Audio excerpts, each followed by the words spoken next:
Vamos preparando aí para a nossa prece.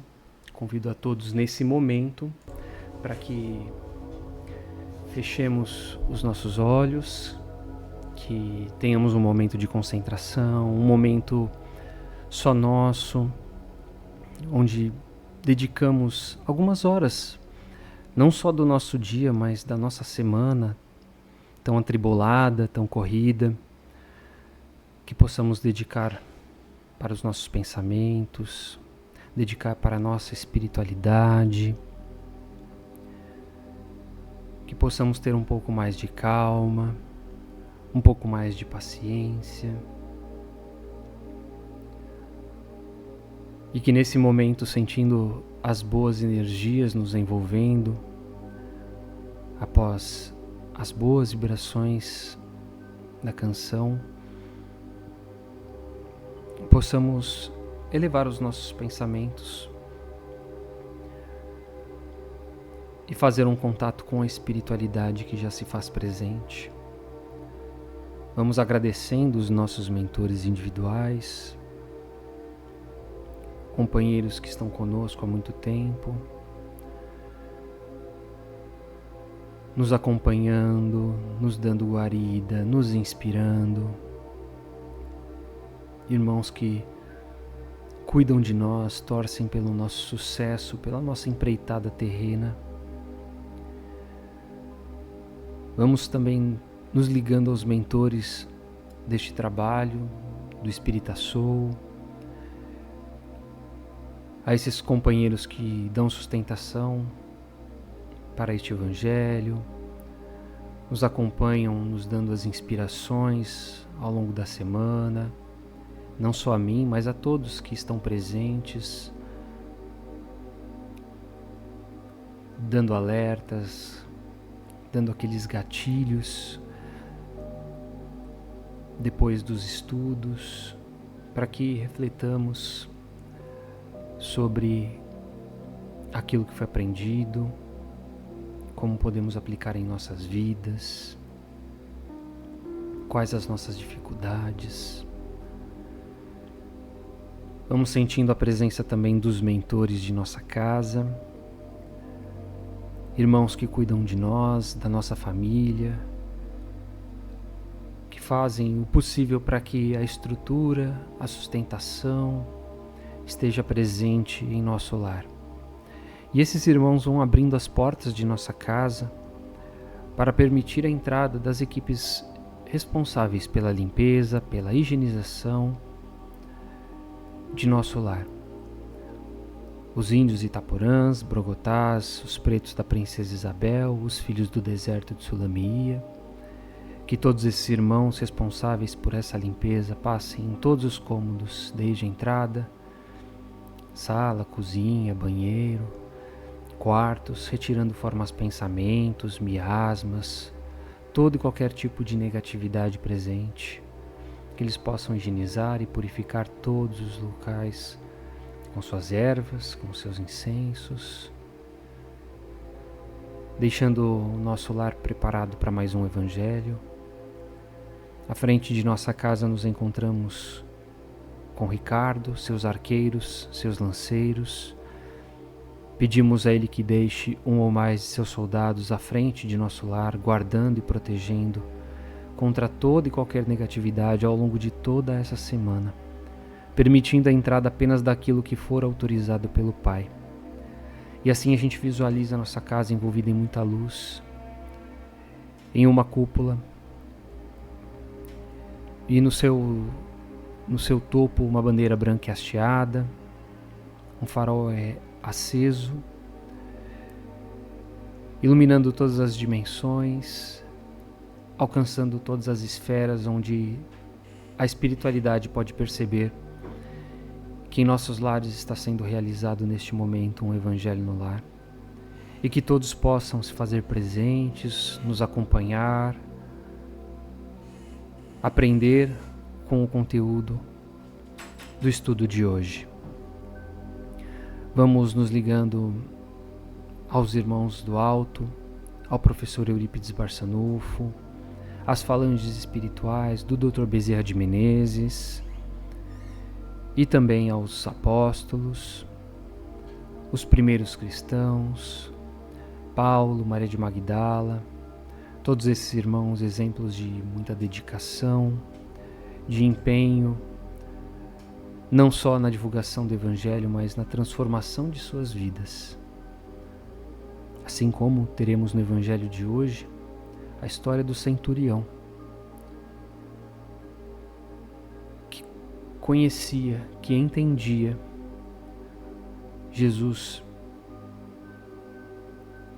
em toda a sua profundidade, e o seu sentimento pelo Cristo, a sua percepção pelo Cristo, que nos é repassada até os dias de hoje, que ela possa ser algo que nos reconforte, algo que nos traga esperança. Vamos sentindo a presença da nossa Mãe, Maria de Nazaré, todo o seu carinho, todo o seu amor que nos envolve, que nos acalma e nos tranquiliza nas nossas angústias, nas nossas dificuldades, nos nossos momentos de tristeza. Que a nossa Mãe possa cuidar de nós, nos elevando em seus braços, como faz neste momento, em direção ao Cristo. E vemos Jesus em nossa direção e agradecemos ao Mestre pela oportunidade deste encontro, pela oportunidade de estarmos aqui mais uma vez estudando o seu Evangelho, os seus exemplos, as suas vivências, que possamos aprender com elas, aplicar em nosso dia a dia, praticar para conosco, para com nossos irmãos, que com a sustentação da doutrina espírita possamos dia após dia buscar a felicidade através do reino dos céus. E obrigado, Pai, por essa oportunidade, por estarmos juntos reunidos em Seu nome, por termos saúde, por termos a nossa família, pelas oportunidades que temos, por tudo que somos, que em verdade pertence a Ti, Pai. E agradecemos dizendo do fundo do nosso coração: Pai nosso que estais nos céus, santificado seja o Teu nome. Venha a nós o Teu reino. Seja feita a Tua vontade, assim na terra como no céu. O pão nosso de cada dia nos dai hoje.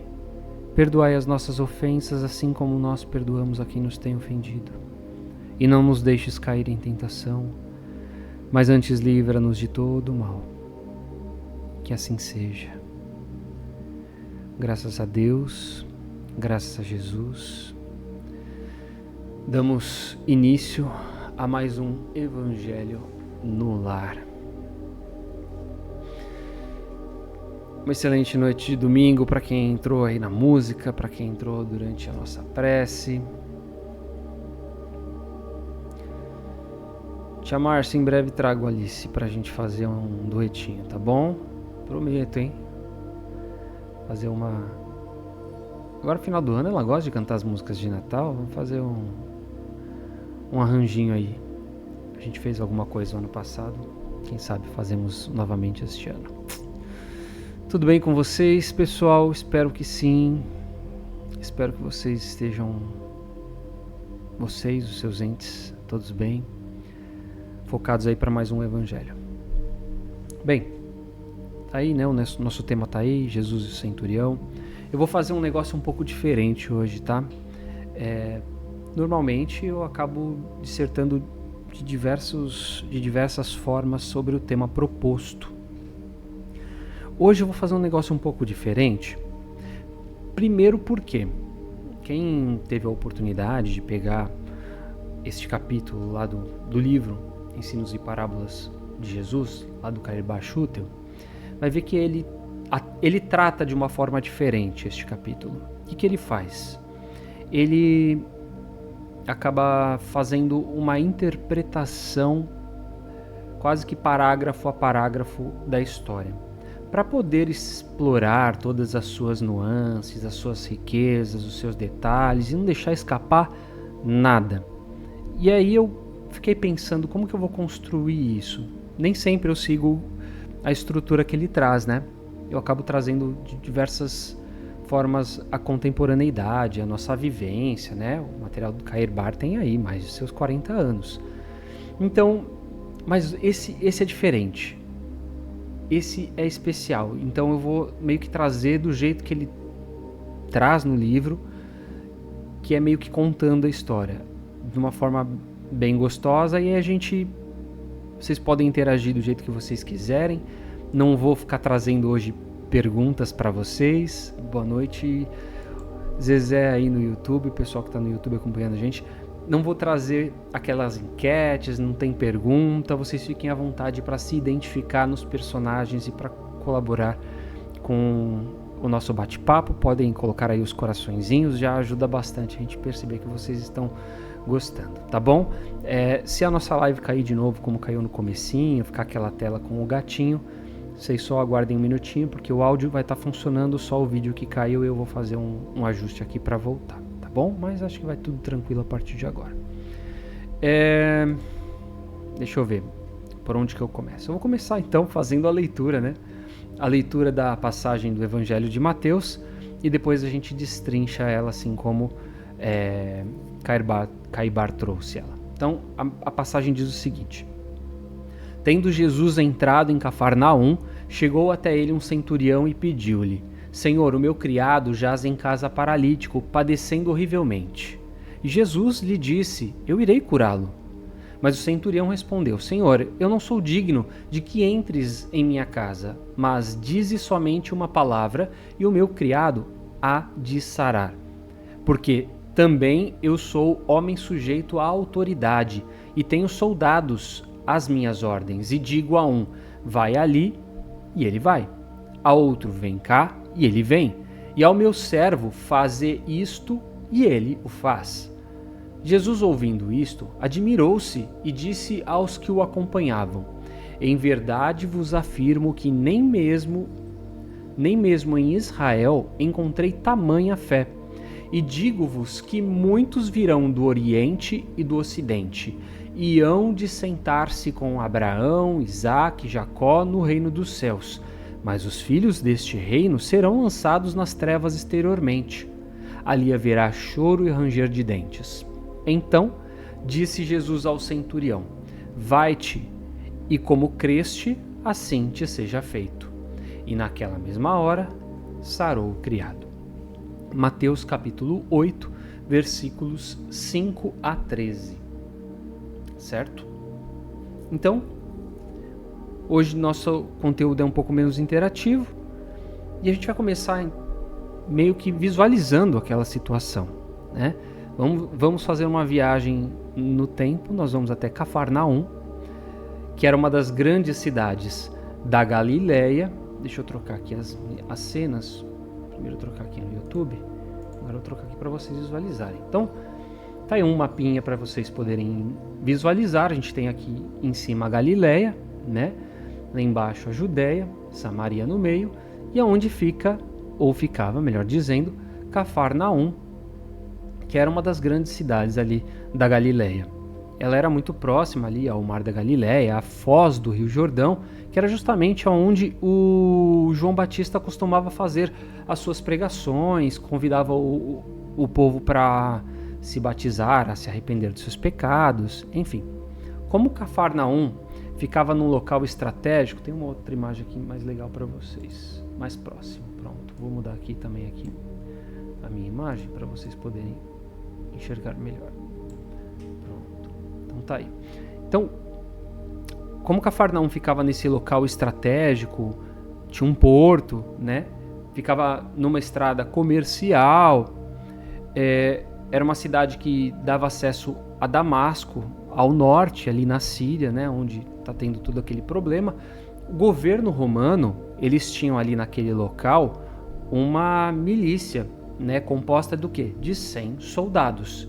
E esses 100 soldados obedeciam a um comandante, que era o centurião, justamente, né, porque comandava esses 100 soldados. E aí no trecho do Evangelho de Lucas, a gente percebe logo que o centurião teve conhecimento dessa vinda de Jesus para Cafarnaum, porque assim que ele chegou na cidade, ele tinha feito uma cura ali, na entrada, na porta da cidade, no caminho. E aí o centurião já ficou aceso de que Jesus estava chegando. As pessoas já estavam trazendo aquele burburinho de que Jesus estava vindo. Deixa eu voltar aqui o normal aqui pra gente. Pronto. Então vocês já meio que situaram ali na região. E aí, o que o centurião fez? Encontrou Jesus, né? Se arrumou todo, foi lá e encontrou Jesus. E aí ele disse lá para Jesus, como a gente viu na passagem do Evangelho de Mateus: olha, meu criado está em casa, agonizando, paralítico. Ele está padecendo, preciso de ajuda. Cafarnaum, como vocês viram, era uma grande cidade daquela região. Tinha a sua importância pelo comércio, enfim, pelos trâmites que lhe cabiam ali, naquele espaço.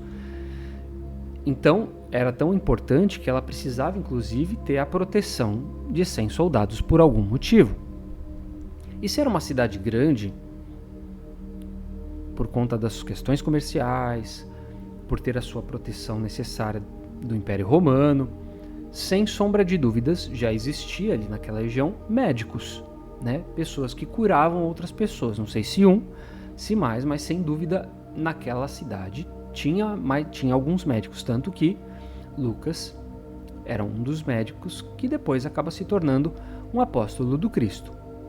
E pelo que diz, né, nessa passagem lá no Evangelho de Mateus, a doença que acometeu o criado do centurião era paralisia, né? Ele deixou bem claro isso. E essa paralisia gerava vários sofrimentos a esse servo, além de ser bastante grave. Então, a gente pode chegar à conclusão que o centurião, que era uma pessoa de recursos, né, de acesso, não só financeiro, mas de acesso, por ser uma pessoa importante, ali representante do império, ele gostava muito desse criado. Esse criado devia ser muito importante para ele. E sem sombra de dúvidas, se existia um médico naquela região, ele chamou esse médico para tratar do seu criado. E provavelmente esse médico não conseguiu curar esse criado da sua moléstia, ou não conseguiu ter muito sucesso no tratamento desta doença que pode ter levado à paralisia. Então, ele provavelmente estava muito já desesperançado em relação à questão da ciência, do tratamento, porque já não tinha mais o que fazer. Tanto que, pensem, para um centurião, um soldado romano, ir até Jesus, procurar Jesus, é porque, de fato, ele não tinha mais esperança em relação à questão científica. Mas o centurião não era um homem simples, né? Era um homem de instrução, eles eram pessoas estudadas. E aí, sabendo que Jesus tinha feito essa cura e que estava chegando a Cafarnaum, ele foi pedir auxílio até o Cristo. O centurião fez aquele pedido imediato a Jesus e ele já foi prontamente respondido. O que Jesus respondeu? Ele falou, vamos lá dar uma olhada. Não, ele falou assim, eu irei curá-lo. Simplesmente, direto e reto. Eu irei curá-lo. Então, olha só a força dessa frase. Que médico que, sem visitar o doente, sem vê-lo, sem fazer qualquer tipo de exame, sem olhar nos olhos, sem tocar no seu corpo, sem auscultar, né, o coração, o pulmão, fazer qualquer análise prévia, sabe, de qualquer coisa vindo dele, que ele possa perceber algum escoriamento, nada disso, sem inclusive perguntar para o doente: o que você está sentindo? Qual é a sua dor? O que aconteceu? Nada. Jesus não tinha acesso a isso, Jesus não perguntou isso. Jesus simplesmente falou: eu irei curá-lo. A gente sabe que quando a gente chama um médico, ou a gente vai até o médico vai falar assim: não, beleza, vamos tratar aí da sua doença. Mas curar, assim, papum, difícil, né? Então a gente percebe a grandeza de Jesus como um médico de almas, né? Não só um médico terreno, não só um mestre, não só um professor, mas um médico de almas, que era justamente isso que ele fazia, porque ele não tratava do doente, ele não tratava, ele simplesmente curava através da força, da fé, da esperança, né? Trabalhava em relação ao magnetismo, né? Toda uma questão fluídica que o Espiritismo explica, que nós podemos estudar, para quem quiser entender mais, lá no livro A Gênese. Então, poucos tiveram esse dom, né? Essa capacidade que só Jesus tinha. E o centurião tinha esse discernimento, tinha esse conhecimento, entendia que existia uma capacidade ali. Por isso que quando eu fiz uma enquete ontem, lá nos stories, eu questionei justamente o quanto que nós aplicamos a nossa fé. Porque é fácil a gente falar: eu tenho fé. Ah, você acredita? Acredito. Mas aplicar essa fé no momento da dor, no momento da doença, no momento do desemprego, no momento da dificuldade financeira. A hora que a gente tem que pôr à prova essa fé, ela tem que ser muito sustentável. Ela tem que ser muito forte. Lembra no evangelho da semana passada, quando nós falamos da casa construída na pedra, da base sólida? Essa fé precisa ter essas qualidades. Porque se ela tiver qualquer tipo de dúvida, ela é uma fé fraca. E Jesus, como sempre foi, para com todos, foi solícito ao centurião, né? Falou: beleza. Além de falar eu vou curá-lo, ele se prontificou a ir até a casa do centurião. E o centurião meio que percebeu ou entendia qual era a sua posição na sociedade. Não que ele era mais do que Jesus. Muito pelo contrário. Ele entendia que Jesus era muito maior do que ele.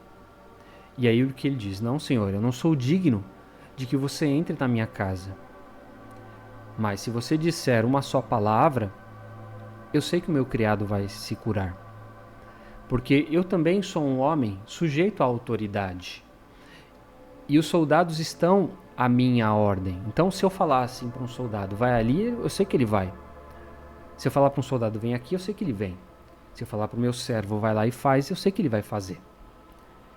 E é nessa frase, a estrutura dessa frase, é que a gente tem o grosso do ensinamento dessa passagem.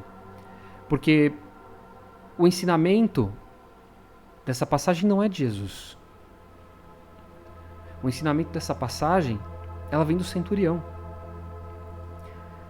Todos os dias a gente pede a Jesus, a gente pede a espiritualidade, que sejamos abençoados, pedimos coisas, podemos pedir saúde, podemos pedir uma boa noite de sono, que cuidem de nós, dos nossos familiares, que nos oferte tal coisa que talvez estejamos precisando. E a gente pede que Jesus esteja conosco, né? Mas qual a percepção que o centurião teve ali naquele momento? Corta essa cena. Como está a casa de vocês nesse exato momento? Como está a casa de vocês?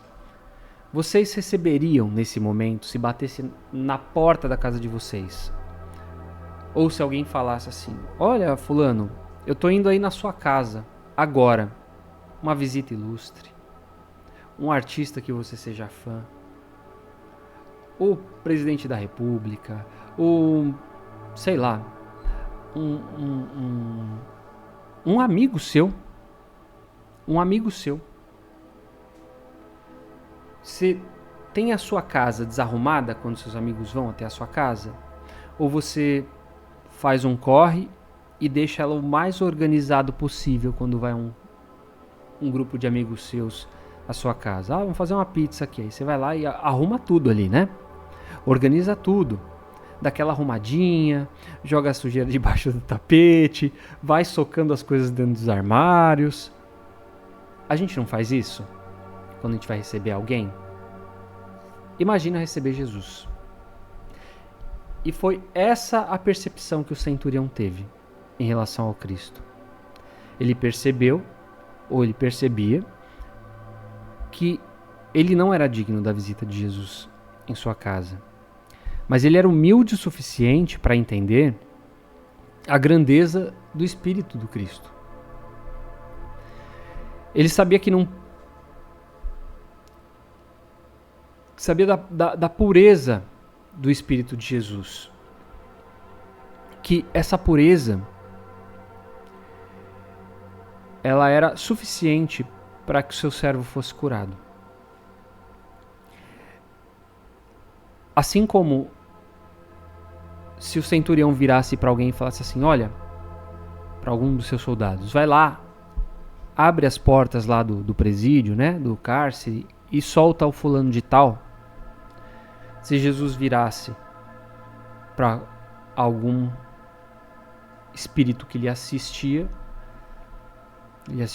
e falasse: vai lá e auxilia na cura do servo, do criado, o centurião tinha certeza que isso também aconteceria.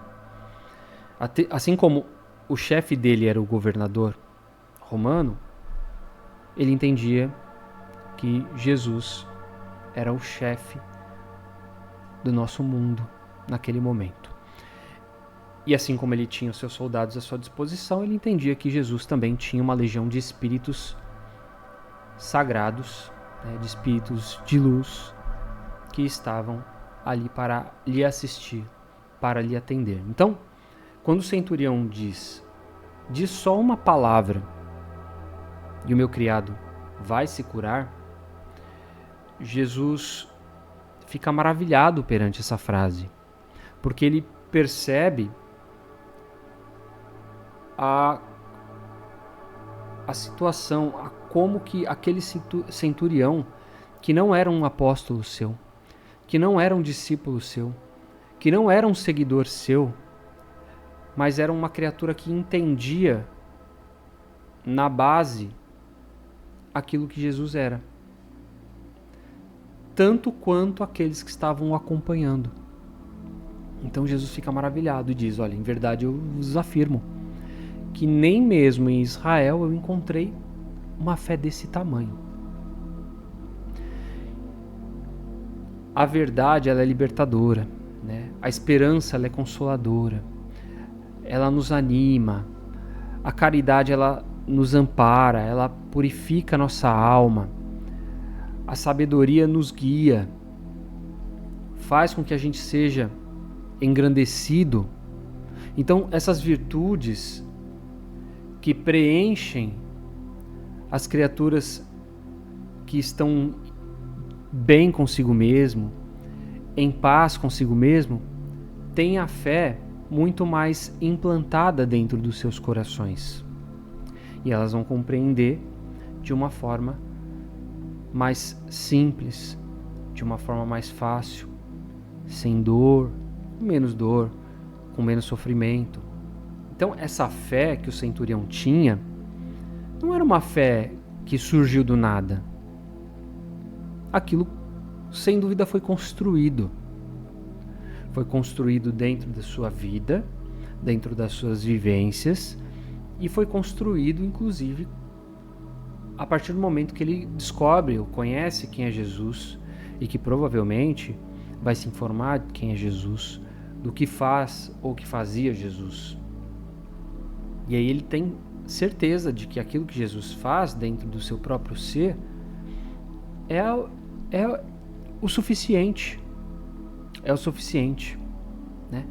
Essa fé, ela surge que nem a semente que é plantada ali na parábola do semeador, né? Ela é colocada num terreno fértil, vai ganhando as suas estruturas, vai se fortificando, até ter estrutura para expandir em um terreno e semear novas sementes. E a fé do centurião naquele momento estava espalhando sementes através da boca do Cristo também, porque o exemplo que ele teve de fé foi exposto por Jesus e alimentou a semente no coração de cada um daqueles que estavam presentes. Então, com essa fé, Jesus saudou com muita alegria essa natureza desse soldado romano. E se a gente for pensar, nossa, é um soldado romano, tal, vai pensar num soldado, vai pensar que eram pessoas cruéis, que estavam ali colocando os judeus sob o seu comando, né, as suas leis, as suas ordens. Mas ao mesmo tempo, a gente tinha uma criatura humana ali que entendia Jesus. E isso é muito bonito de se ver, porque apesar dele estar naquela situação, se ele não fosse um centurião romano e tivesse nascido, sei lá, hebreu, poderia estar ali junto com os outros acompanhando o Cristo, porque entendeu a sua mensagem, porque entendeu a sua presença como o grande Messias. E essa fé, ela também é fortalecida ao longo das encarnações, né? Essa semente, ela não é de uma vida só, ela vem sendo construída. E quanto mais humildade se tem, mais ela é propagada também. E aí Jesus fala aquilo, né? Que não encontrou em Israel ninguém com uma fé como a dele. E esse recado de Jesus, ele servia como o quê? Como um incentivo, como um motivador para aquelas pessoas que estavam acompanhando, para que elas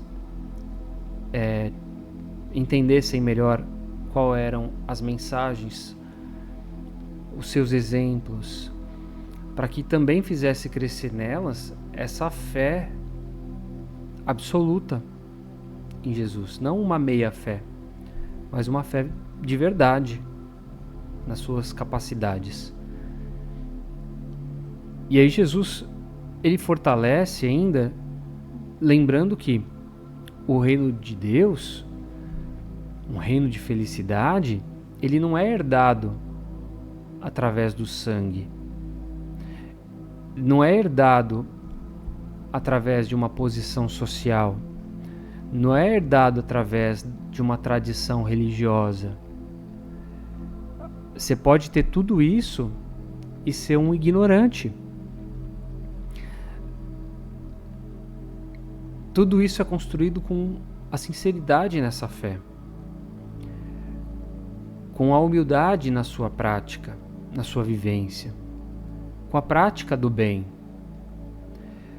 E o centurião acaba oferecendo para a gente e mostrando que a presença dele, que ele, a sua vivência, esse seu exemplo, acaba rompendo essas barreiras de exclusividade religiosa, né? Que isso está ao alcance de todos.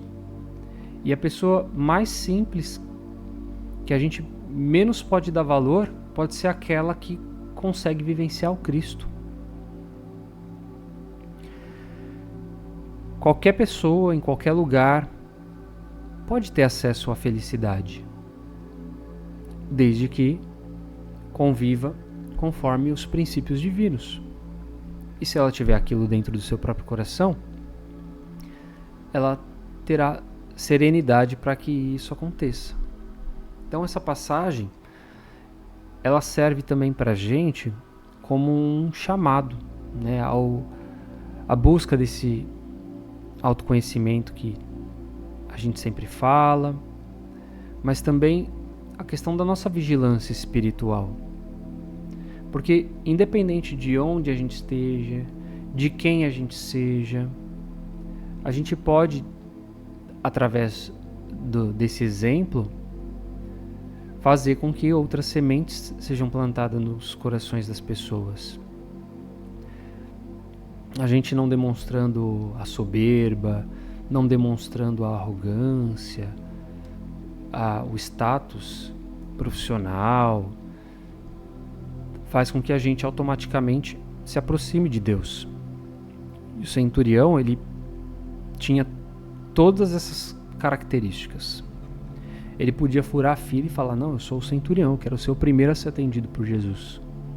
E não, você vai lá na minha casa e você vai fazer o que eu estou pedindo. Podia ter obrigado. E não, ele foi extremamente simples e com muita humildade atrás de Jesus. E o que aconteceu? Como ele previa, né? Quando ele chegou lá, o seu servo estava curado, justamente porque ele conhecia esses predicados do Cristo. Então, a gente fica, quando a gente pede ajuda, né, a espiritualidade, quando a gente conversa com Cristo, quando a gente conversa com Jesus, quando a gente conversa com Deus, a gente pode pedir a sua ajuda para que os seus bons espíritos nos deem a sustentação. Talvez a nossa casa não esteja arrumada para receber Jesus, mas até porque a gente ainda, né, dentro da nossa insignificância, não teria nem essa capacidade. Seria muito arrogante da nossa parte achar que Jesus visitaria a nossa casa. Mas, sem sombra de dúvida, Ele estará sempre nos atendendo através do suporte, do envio dos seus bons anjos da guarda para nos sustentar, para nos acolher, para nos auxiliar. Sempre, sempre, sempre, sempre. Beleza, gente? Pegaram a lição? Alguma dúvida? Deixa eu ler o comentário aqui de vocês. Hoje é um pouco mais diferente, né? A Cid comentou aqui: ter fé é uma prova. Nas horas difíceis é a hora que mais somos testados. E é isso mesmo. É fácil a gente falar. A hora que a gente precisa vivenciar ela não é fácil. A gente pode até, às vezes no começo, se mostrar muito sólido, se mostrar consistente, mas conforme vai passando o tempo, a gente vai se desgastando também. Tem a questão emocional, que é tudo compreensível. E aí cabe a gente buscar força na prece, buscar força pedindo ajuda para que a gente tenha sustentação, para que quando a gente esteja caindo aí na fraqueza, que essa nossa sustentação esteja amolecendo, que a gente peça para que outras pessoas sejam nossos anjos da guarda, que venham até nós através da espiritualidade e que nos estimulem, que nos reconfortem com palavras de estímulo, porque às vezes a gente está tão chafurdado ali naquela dor, naquele problema, a gente já não tem mais aquela força, aquela esperança, e a gente não está com os pensamentos muito legais. E a gente sabe também que a gente é uma antena parabólica, né? Então aquilo que a gente vai pensando, a gente vai atrair. Se os nossos pensamentos não forem muito bons, a gente não vai conseguir atrair, a gente não vai conseguir ouvir esses bons espíritos nos inspirando, nos intuindo, nos auxiliando. Mas eles podem fazer isso através de outras pessoas que podem vir até nós e servir como verdadeiros anjos da guarda encarnados. Isso é muito importante, a gente conseguir ter essa percepção. E como que a gente pode fortalecer a nossa fé? É exatamente dessa forma que eu falei, né, Cris? Porque a gente vai ter um limite, né? A gente está na matéria, é denso, é pesado, e a gente não vai, nós não temos essa sublimação mental, essa sublimação do espírito.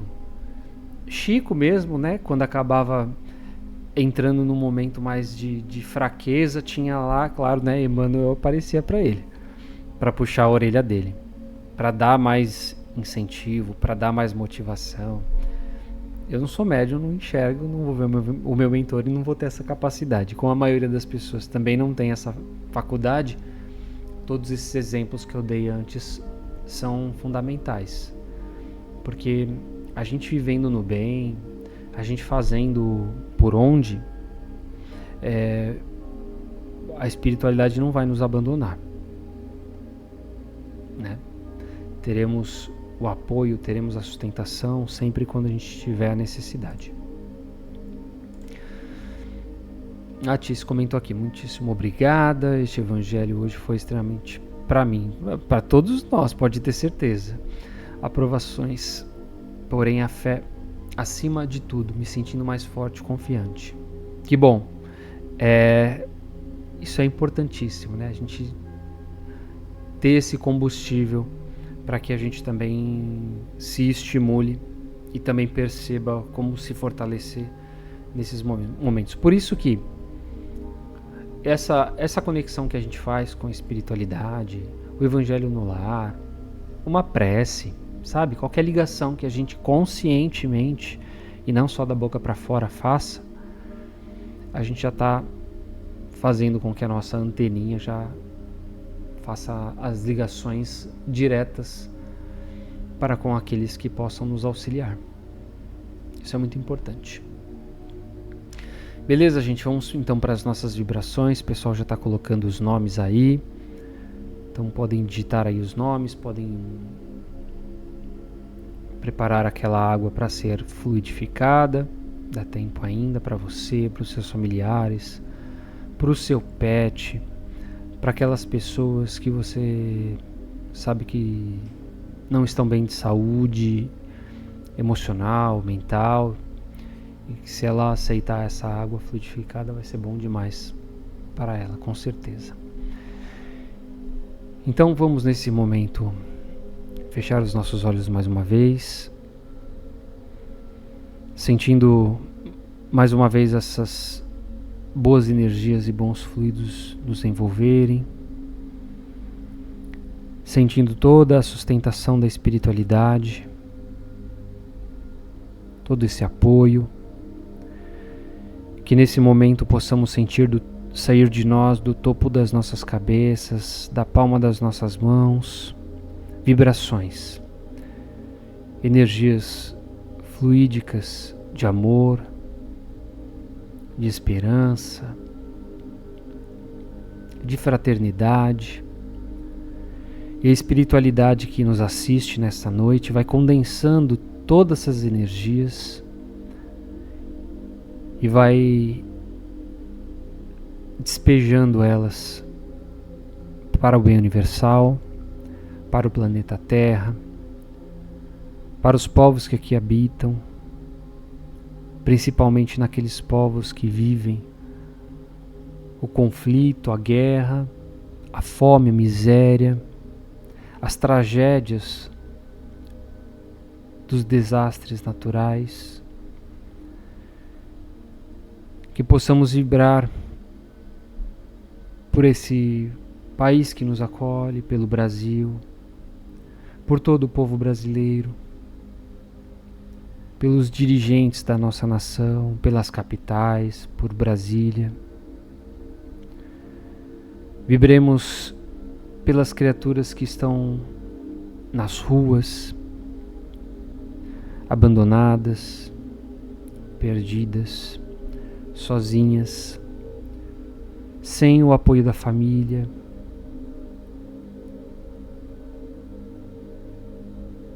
envolvidas nos vícios. Possamos vibrar também as crianças, aos orfanatos, aos encarcerados, a todas as prisões, as pessoas que estão acamadas em suas casas, aquelas pessoas que são seus cuidadores. Vibremos a todas as pessoas que sofrem qualquer tipo de violência doméstica. Vibremos aos hospitais, aos doentes nas UTIs, aos profissionais da saúde. Que nesse momento possamos vibrar para todas as pessoas que tiveram os seus nomes colocados para serem amparados física, espiritualmente. Que a espiritualidade nesse momento possa derramar as suas bênçãos sobre essas criaturas, tratando delas aquilo que elas tenham a sua necessidade, de acordo com o seu merecimento.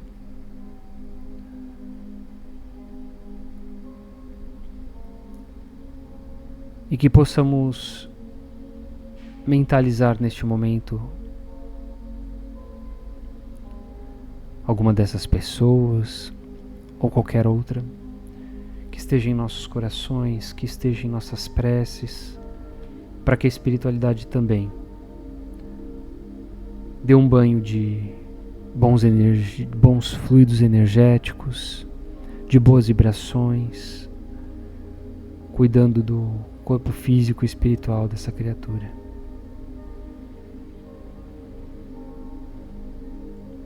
Vamos pedindo às equipes do Dr. Bezerra de Menezes que cuidem de nós durante o nosso sono, o repouso do nosso corpo físico, que sejamos tratados, que tenhamos o nosso corpo revitalizado, que as nossas energias possam ser restauradas para cada dia que se iniciar ao longo dessa semana. E vamos deixando vibrações especiais aonde for necessário para que a espiritualidade leve para os irmãos que precisam, aonde quer que estejam. E vamos mais uma vez agradecendo ao Pai pela oportunidade da vida, pela oportunidade deste encontro, pelo aprendizado da noite de hoje, que nos traga reflexões, que seja um alimento para a nossa alma, e que ao longo dessa semana possamos estar amparados e protegidos por Ti, Pai. Que possamos levar o exemplo do Cristo onde quer que estejamos e que possamos cuidar dessa proteção através das nossas palavras, através dos nossos exemplos, através dos nossos pensamentos. E nós vamos encerrando mais uma vez com a prece. Deus de amor e de bondade, que nos dai tudo e sempre, Concedei-nos a força que não recua diante de aflição alguma. Tornai-nos bons, mansos e caridosos, pequenos na fortuna e grandes no coração. Que o nosso espírito seja espírita na terra, para melhor compreender-vos e amar-vos. Que vosso nome, ó meu Deus, emblema de liberdade, seja o objetivo consolador de todos os oprimidos, de todos os que têm necessidade de amar, de perdoar e de crer. E que assim seja. Que em nome de Jesus, damos por encerrado o Evangelho da noite de hoje. Espero que estejam bem e que tenhamos uma noite abençoada, uma semana especial e que possamos nos encontrar aí na próxima semana, no próximo domingo. Tá bom, gente? Fiquem com Deus. Beijo no coração de todos. Semana que vem a gente volta a ser mais interativo. Eu vou conversar com a Alice pra gente trazer uma musiquinha. Boa noite, mãe. Tô vendo que você tá por aqui agora. Boa noite, André, também. Beijo no coração de todos, gente. Fiquem com Deus. Uma excelente noite e um ótimo descanso para todos. Tchau, tchau.